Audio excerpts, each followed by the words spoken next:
Hello everyone, hope everybody's doing great today. Appreciate those who be watching this video. I hope you enjoy it. And today we're talking about this oldie, but another goodie called Adam Had Four Sons. It stars Ingrid Bergman. She's from the Casablanca fame. This movie came out before Casablanca, so I believe this was before she really became a big movie star. So let's get into Adam Had Four Sons. It takes place a little bit before World War One, and then during like the ending of World War One. It also has a little bit of like a stock market crash. So it's came out around the time of World War Two. So I think a lot of this references is World War Two, and of course the Great Depression that happened which began in 1929.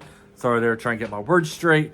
So we have this guy named Adam and his family. They're very wealthy. He has a wife who ends up dying before World War One and before the stock market crash.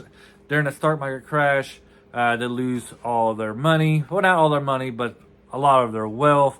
Fortunately for them, though, World War One happens, and since he's in the industry, he's able to build back his wealth.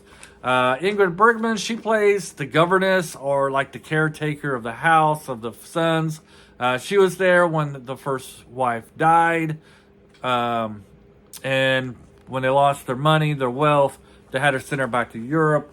Then eventually she comes back. Years later, the kids are now grown-ups and starting to get interested in women, and starting to maybe start their families. Movie's kind of about how the war kind of can affect your family. All four sons, they're all going off to the military. I think all of them are in the military. 3 of them go overseas to Europe to fight, except for the oldest son, and then I believe the second oldest son's wife, which is where all the drama happens. So the oldest son and his sister-in-law, there we go, there's the word, sister-in-law, start to have an affair. Ingrid Bergman witnesses this, and they're trying to cover her up from the dad because she doesn't want to break up the family. Turns out that the sister-in-law here is actually kind of like a gold digger. She's there to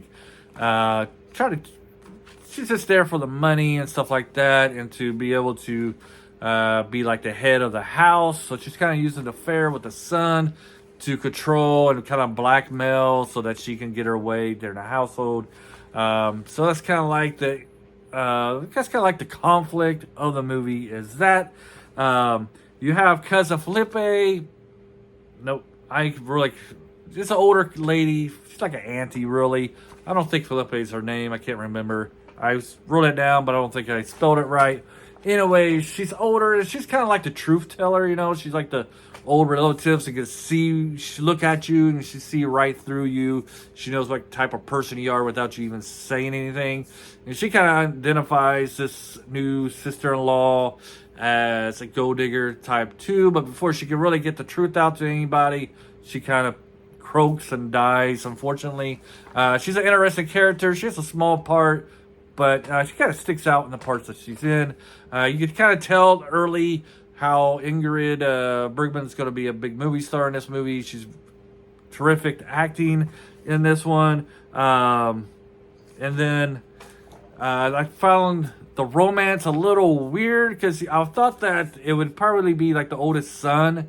Spoiler alert here for anybody who haven't seen this. When I was watching this, I figured, once they skip years ahead, it'd be Ingrid Bergman's character and the oldest son getting together. Turns out that I was wrong. It's more like the father and Ingrid Bergman's. That's kind of like the two that get together in the end.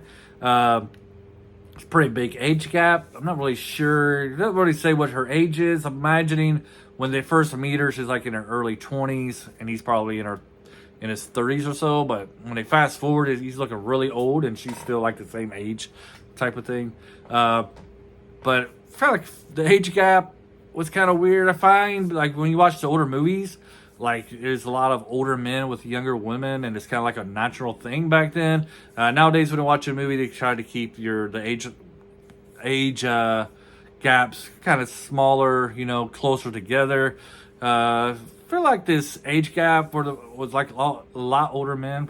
Sorry, I'm having a hard time speaking. And a younger woman probably lasted up to like the 2000s. I feel like you see that as a normal thing, especially with Harrison Ford. But Harrison Ford always looked younger than his actual age. But especially in the older movies, you got this one where it's a big age gap. Sabrina with Audrey Hepburn and Humphrey Bogart. Hopefully I said his name right.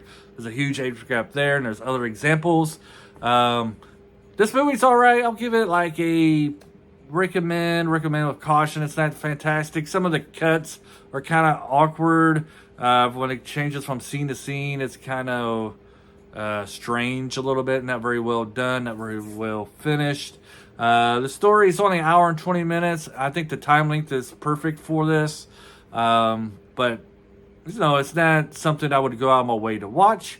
I'm not really sure why I watched it. I know why I watched it, because it came on right after I watched the other one, Life with Father. I was just sitting around, and next thing that came on, I was like, oh, let's try this one. That's how I ended up getting sucked into it. But I did enjoy it a little bit. But like I said, I would recommend with caution. If you've already seen this, let me know. Did you enjoy it? Did you not enjoy it? This is also on Amazon Prime, so check it out if you ever have the chance. If you're really wanting to get to some old movies and check out some early work from Ingrid Bergman. Like I said, she was the star of Casablanca. Anyways, have a great day, and until next time.